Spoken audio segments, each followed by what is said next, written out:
Hello, xin chào các bạn đã quay trở lại với review 5 phút. Ở cuối tập 35, sau khi Diệp Phàm bám theo Đoạn Đức, anh ấy đã bị truy đuổi vô cùng ráo riết. Thế nhưng rất may, đạo sĩ kia đã tới kéo anh ấy đi.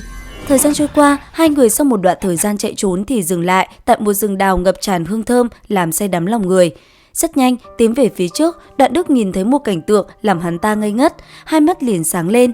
Ở phía xa, trong khi Diệp Phàm còn đang nhìn xung quanh không biết đây là đâu, thì tên đạo sĩ béo ú kia đã liền gọi anh ấy lại gần mình. Thế nhưng, Diệp Phàm không muốn tới gần tên mập mạp kia, bởi thế tên đạo sĩ béo đã phải dùng pháp lực hút lấy Diệp Phàm lại gần mình. Ngay lập tức, khi vừa tới gần Đoạn Đức, trong một cành cây, Diệp Phàm lẳng lặng nhìn về phía trước thì nhìn thấy trước mắt mình xuất hiện một đám thiếu nữ đang tắm. Lúc này, họ đang cùng nhau nô đùa hết sức vui vẻ, vô tình họ để lộ ra bờ vai trắng ngần dễ khiến người ta rung động. Trong khoảnh khắc quay đầu lại, một người đã phát hiện ra sự có mặt của Diệp Phàm, bởi vậy rất nhanh tất cả đã liền lao ra khỏi làn nước kia. Giật mình, Diệp Phàm quay sang bên cạnh thì phát hiện Đoạn Đức đã chạy mất.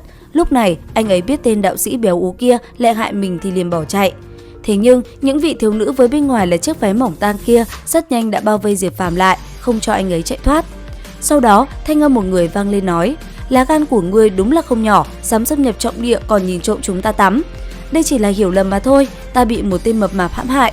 Việc đó không quan trọng, nếu như ngươi đã tới nơi này cũng coi như đó là một cơ duyên đi." Dứt lời, đám người kia liền tiến sát Diệp Phàm định bắt lấy anh ấy, thì ngay lập tức Diệp Phàm đã phóng người lên quay đầu bỏ chạy.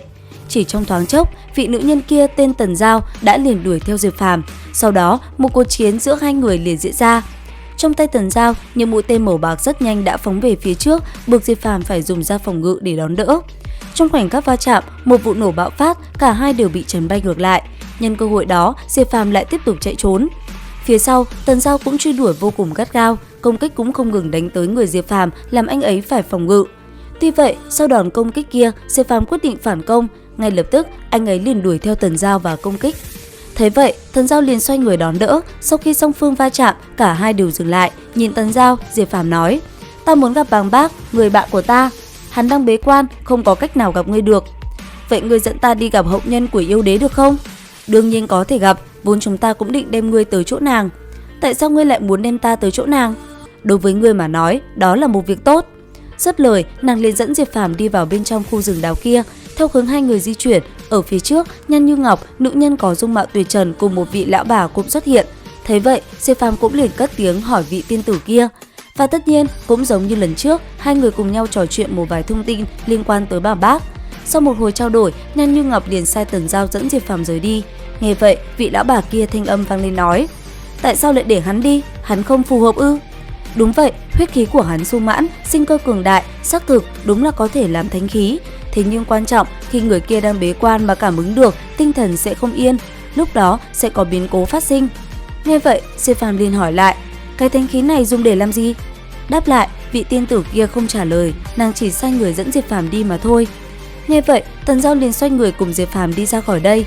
Ở phía sau, trên tay vị tiên tử kia khẽ động, một đóa hoa đột nhiên bắn ra. Cuối cùng, nhìn bóng lưng Diệp Phàm xa dần, thanh âm Nhan Như Ngọc vang lên nói: "Tại sao lại là hắn?" Dứt lời, trong ánh mắt nàng hiện lên một chút rung động. Còn Diệp Phàm vừa đi, anh ấy vừa cẩn thận suy nghĩ về những chuyện khi nãy. Sau khi đi được một quãng đường thì Tần Giao đột nhiên dừng lại.